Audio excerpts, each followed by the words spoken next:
todos, eu me chamo Matheus Argolo, sou mediador de matemática do Polo de Macaé. Eu separei duas questões aqui para a gente resolver juntos. E a primeira questão é essa daqui. É uma questão do Enem de 2018. Diz o seguinte: um designer de jogos planeja um jogo que faz uso de um tabuleiro de dimensão n por n, com n maior ou igual a 2, na qual cada jogador, na sua vez, coloca uma peça sobre uma das casas vazias do tabuleiro. Quando uma peça é posicionada, a região formada pelas casas que estão na mesma linha ou coluna dessa peça é chamada de zona de combate dessa peça. Na figura está ilustrada a zona de combate de uma peça colocada em uma das casas de um tabuleiro de dimensão 8 por 8. Bom, aqui está a figura que apareceu na prova. Vejam só, se colocou a peça ali no meio, a peça, esse pontinho preto, e essas casas aí marcadas em cinza mais escuro são a tal da zona de combate dessa peça. O tabuleiro deve ser dimensionado de forma que a probabilidade de se posicionar a segunda peça aleatoriamente, seguindo a regra do jogo, e esta ficar sobre a zona de combate da primeira, seja inferior a 1/5. A dimensão mínima que o designer deve adotar para esse tabuleiro é 4 por 4, 6 por 6, 9 por 9, 10 por 10 ou 11 por 11. Eu vou pedir para que vocês tentem resolver essa questão, pausem o vídeo agora e voltem daqui a pouco para acompanhar a resolução. Bom, aí está a figura do nosso tabuleiro. No caso, a gente não sabe ainda quantas casas vai ter o tabuleiro, não é? A gente está justamente querendo saber o número de casas para que aquela probabilidade ali que a gente viu seja inferior a 1/5. Bom, a gente sabe que o tabuleiro ele tem n por n casas, isso quer dizer, ele tem n casas de altura e n casas de largura. Ou seja, ao todo, esse tabuleiro vai ter um número n ao quadrado de casas, né? Basta que a gente multiplique as casas na vertical pelo número de casas na horizontal para achar o número total de casas. Só que depois que a gente coloca a primeira peça, só algumas dessas casas vão estar disponíveis para que a gente coloque a segunda. Isso vai ser importante. Então, lembre-se do seguinte: o número de casas disponíveis depois de colocar a primeira peça vai ser n ao quadrado menos 1. Né? Eu tenho que descartar a casa que eu já coloquei a peça. A zona de combate vertical vai ser constituída por n menos 1 casas, né? São as n casas que estão na coluna daquela peça que eu coloquei primeiramente, né? Menos a casa da primeira peça. Da mesma forma, eu vou ter n menos 1 casas na zona de combate horizontal dessa peça, né? Se eu somar essas casas, eu vou ter isso aqui, ó, n menos 1 casas na zona de combate vertical, mais n menos 1 casas na zona de combate horizontal. Isso dá ao todo 2n menos 2 casas, né, na zona de combate da primeira peça colocada. O nosso experimento é, depois de colocada uma primeira peça no tabuleiro de tamanho n por n, colocar uma segunda peça aleatoriamente no tabuleiro numa das outras casas disponíveis. O evento E que nos interessa é que essa segunda peça caia na zona de combate da primeira, né?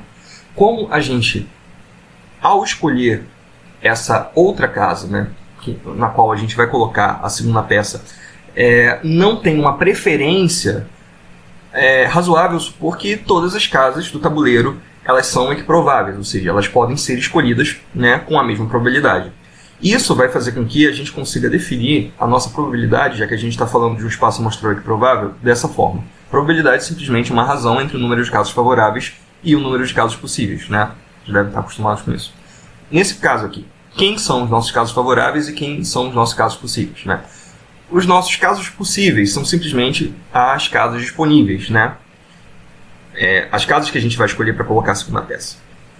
E os nossos casos favoráveis são simplesmente as casas na zona de combate da primeira peça. São eles que estão definindo lá o meu evento E, né? A gente já viu lá no slide anterior que o número de casas disponíveis é n ao quadrado menos 1, né? No tabuleiro de n por n. E o número de casas na zona de combate da primeira peça é 2n menos 2. A gente vai querer, então, que essa probabilidade ela seja menor do que 1/5. E o que a gente vai fazer agora? Calcular o n que faz com que isso aqui seja menor do que 1/5. A gente vai estar interessado no menor n possível, beleza? Reescrevendo essa equação, a gente pode fazer duas coisas. Primeiro, é uma fatoração por evidência no numerador e uma fatoração por diferença de 2 quadrados no denominador. A gente faz com que a fração ali à esquerda fique assim, né? Se vocês multiplicarem n menos 1 por n mais 1, vocês vão ver que a gente volta ao que está em cima, que é n ao quadrado menos 1. A mesma forma ali com o 2 que multiplica o n menos 1. Se a gente multiplicar o 2 pelo n menos 1, a gente vai chegar a 2n menos 2, beleza? Isso vai fazer com que a gente consiga cortar o n menos 1 do numerador com o n menos 1 do denominador. Como esse n menos 1 é necessariamente positivo, a gente não vai precisar mexer no sinal ali da equação, a gente vai mantê-lo da forma que está, beleza? E a fração à esquerda do sinal de menor que fica assim, 2 sobre n mais 1. Vamos reescrever essa fração aí 1/5 como uma fração equivalente, vocês já vão ver por quê. 1/5 é equivalente a 2 décimos. Reescrevendo tudo aqui em cima, por que eu fiz isso? Porque quando a gente multiplicar cruzado e reescrever a equação dessa forma, a gente vai ter 2 multiplicando 10 e 2 multiplicando n mais 1. Como a gente tem o mesmo fator aparecendo nos dois lados, a gente pode cortar esses dois 2 e aí ficar só com 10 de um lado e n mais 1 de outro, ok? E aí, passando o 1 para a esquerda, ele vai passar com sinal negativo, vai subtrair do 10 e vai ficar 9 é menor do que n, ou seja, o n ele vai ter que ser maior do que 9, ok? O menor inteiro que satisfaz essa condição é o 10. Então, nesse caso aí, a resposta é que o n vai ter que ser igual a 10, ou seja, eu vou ter que escolher um tabuleiro de lado 10 por 10, para que a probabilidade de eu colocar a segunda peça na zona de combate da primeira peça, já colocado no tabuleiro, seja menor do que 1/5. Esse é o menor n, o menor lado, né, que eu consigo. Poderia funcionar para 11, para 12, para 13, mas eu estou interessado no menor possível, que nesse caso é 10. A segunda questão diz o seguinte: numa avenida existem 10 semáforos. Por causa de uma pane no sistema, os semáforos ficaram sem controle durante 1 hora e fixaram suas luzes unicamente em verde ou vermelho. Os semáforos funcionam de forma independente, tá? A probabilidade de acusar a cor verde é de 2/3 e de acusar a cor vermelha é de 1/3. Uma pessoa percorreu a pé toda essa avenida durante o período da pane, observando a cor da luz de cada um desses semáforos. Qual a probabilidade de que esta pessoa tenha observado exatamente um sinal na cor verde? É essa aqui que está na letra A, letra B, C, D ou E. Novamente, eu pediria que vocês parassem o vídeo aqui, tentassem resolver essa questão e depois acompanhassem a resolução. Bom, o que vai acontecer? A gente tem um semáforo que é um semáforo assim, mais simples, né? Vocês podem estar pensando que esse semáforo pode ter a cor amarela, mas não tem. São só essas duas cores, vermelho e verde, né? Ocorre uma pane e esse semáforo ele pode ficar assim, ele pode acender o verde, né? Isso tem 2/3 de chance de acontecer, né? 2/3 de chance de acusar a cor verde depois da pane, ou ele pode ficar assim, né? E essa segunda possibilidade aí, ela tem 1/3 de chance, né, de acontecer. E aí, vamos para algumas possibilidades considerando todos os semáforos na avenida. Acontece a pane, acontece para todo mundo. E aí, os semáforos eles ficam malucos e vão acendendo. Pode acontecer do primeiro acender verde, do segundo acender verde, do terceiro, do quarto, quinto, sexto, sétimo, oitavo, nono e o 10º acender em verde, né? Todo mundo acendeu verde, né? Isso é uma possibilidade. Uma outra possibilidade, por exemplo, é os 10 semáforos assumirem uma configuração como essa aí, né? Só o segundo, quinto, o oitavo e o nono acenderam vermelhos, né? E o resto acendeu verde, tá? Uma terceira possibilidade, né, que não é... Isso aqui não é uma lista exaustiva, né? A minha intenção não é mostrar todas as possibilidades possíveis, até porque são muitas, mas uma terceira possibilidade é essa daqui, né? Todos acenderam vermelhos, mas o terceiro, e apenas o terceiro, acendeu verde, né? E essa daqui, né, esse evento aqui em particular, é um daqueles eventos que nos interessa, né? É uma das configurações que, na verdade, vai constituir o evento que nos interessa, que é acendeu apenas um semáforo na cor verde e o resto vermelho, beleza? Agora vamos fazer o seguinte, vamos olhar para essa configuração específica aqui, né? E vamos fazer o seguinte, bom, vamos calcular a probabilidade da configuração específica abaixo ocorrer, né? E como é que a gente faz isso? Bom,